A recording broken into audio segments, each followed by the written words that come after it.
Scott Robinson has named his All Blacks squad to take on Scotland at Murrayfield, where the All Blacks have not lost a game in 19 games in a row. That is a wild stat. 2 forced changes in Scott Barrett out injured, Jordie Barrett out injured, Josh Lords comes in, Lester Fainga'anuku comes in to partner Quintupai in the centres.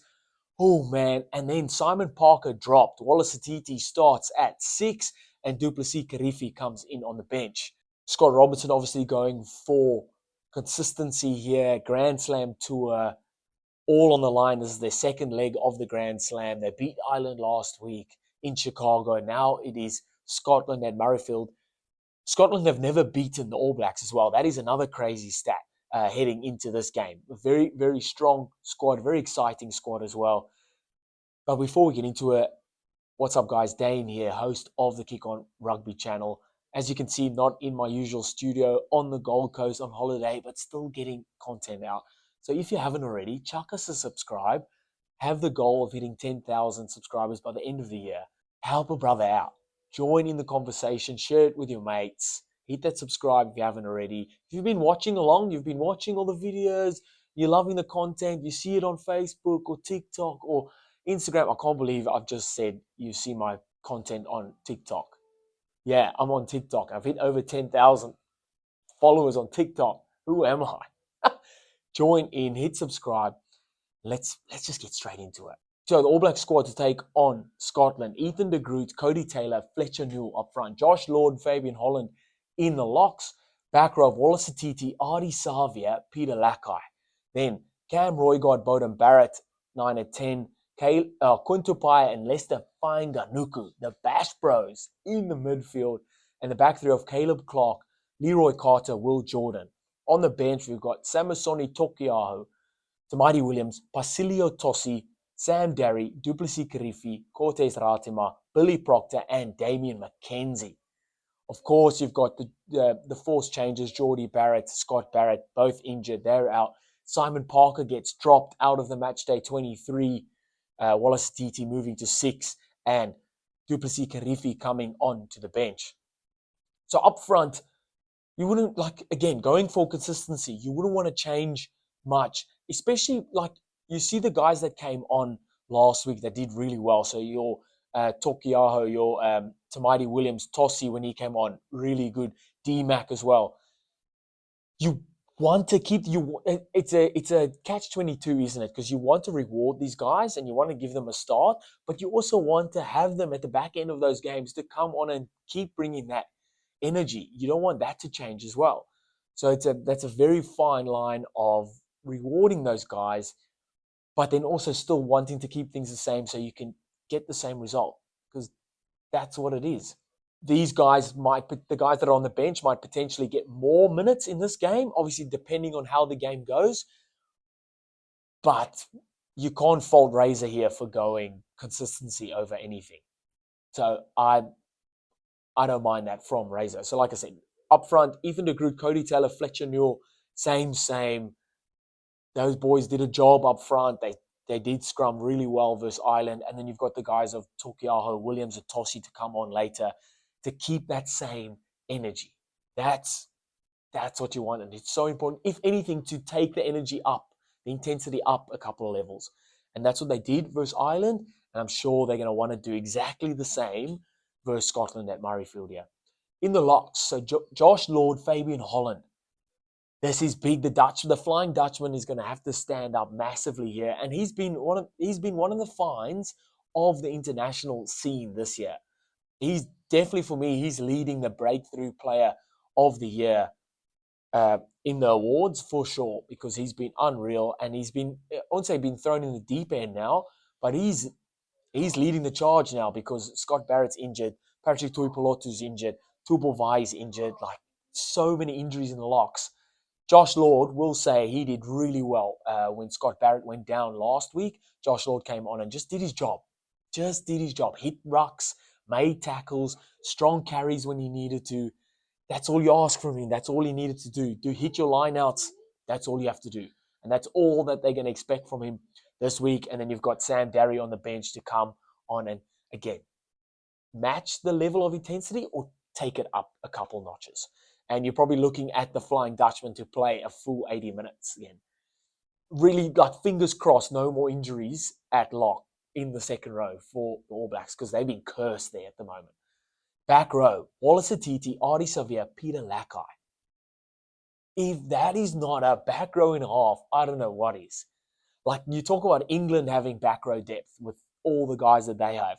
Springboks have got good back row depth as well.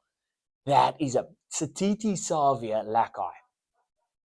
And that's like next generation stuff, because Satiti's only his second year of international rugby. I think Peter Lakai is his second year as well, or his second year. Then Duplessis Kirifi on the bench. This is his first year. Artie Savia is obviously he's the experienced one. He's the vet here. Over 104 caps will be, and he's leading the charge. So he's captain, got the captain's armband. Man, that is a scary back row and a very, very strong back row. And I don't mind that at all. Like, the only problem Simon Parker has is you don't see much of him during the game. It's like, I'm also not for one, every player needs to have a highlights reel, but man, when player goes missing, like, you still want to, he needs to be leading the charge, whether that's making big tackles or hitting a ton of rucks, or making strong carries or support plays. Like, something needs to, at international level, you can't just go missing. And I think that's been Simon Parker's issue. So Satiti being rewarded. He was off the bench last week and starting this week. You talk about energy that can come on. Kirifi is that type of guy. He could bring that energy later on, that punch off the bench. And that's, again, something that All Blacks are going to want to take from last week and just add on top of that, because it was really good last week and you want to keep that coming into this one. So 9 and 10, Cam Roygard, Beauden Barrett, same. Don't need to change much there. Maybe could have looked at D-Mac starting, but don't mind it. It worked. D-Mac coming on later in the game. He can cover fullback, can cover 10. It worked. Stick with it. Cam Roygard, unreal. Stick with it. The big one here, the centers, the Bash Bros in the midfield, Kuntupaya, Lester Fainganuku. Kuntupaya shifts in to 12. He was at 13 last week. Lester comes in at 13. Oh, man, we saw 50 minutes of it, 55, 56 minutes of it last week. We're going to see hopefully 80 minutes of it this week. Just that 1-2 punch down the middle. Kuntupaya, then Lester Fainganuku. You're going to see. Probably my biggest thing with this is who they're going to come up against. You're probably looking at Toi Polotu and Hugh Jones. The Scottish team isn't out yet, so I'm not sure there, but talk about colossal battles in the midfield. That's that right there. There's not any one of those four players you would like to defend. Tell me quick, out of those four players, so Toi Polotu, Hugh Jones, Kuntupaya, and Lester Fainganuku, who would you rather defend? Like, who would you like? No, not a chance. No, thank you. That's why I'll just keep commentating on rugby or talking about it, because no ways do I want to make a tackle there. Not a chance. Who would you least like to defend? Probably Lester Fainganuku. No, probably Sione Tuipulotu. Probably Quintupaya. Probably Hugh Jones. Probably neither of them. That is a scary midfield battle. And the Bass Bros are going to be leading that charge massively, because it's catch the ball, running hard at you, try and stop them. Love that. Full back three of Caleb Clark, Leroy Carter, Will Jordan. No changes there. Don't need to make any changes. These guys are really good last week versus Ireland. And you get the go-ahead again. Like I said at the top of the video, Razor's gone for consistency. He's dropped one player out. The other changes have all been forced changes. On the bench in the back line, you've got Ratima, only played a handful of minutes last week because Roygard is just the GOAT at 9 at the moment. Then Billy Proctor comes in to the side. He's obviously covering centre, can probably cover wing at a stretch. And then D-Mac covers 10, fullback, wherever you need him. We'll look for those last 20 minutes for this bench to bring on that extra energy, that extra punch, that extra intensity level. But looking to the starting 15 to give you a good base to work from, a good crack at it. Because, oh man, there's a lot to like about this. The biggest likes for me are the back row of Wallace Atiti, Artie Salvia, Peter Lakai, and then the centre pairing of Kuntupai and Lester Faingaluku. I like that a lot. What do you guys think of the squad? How do you see the game playing out? I don't see... The stars might be aligned because there's Scotland are wearing a jersey that is to commemorate 100 years or something like that of Scottish rugby, and then the All Blacks are wearing their white strip, their away strip.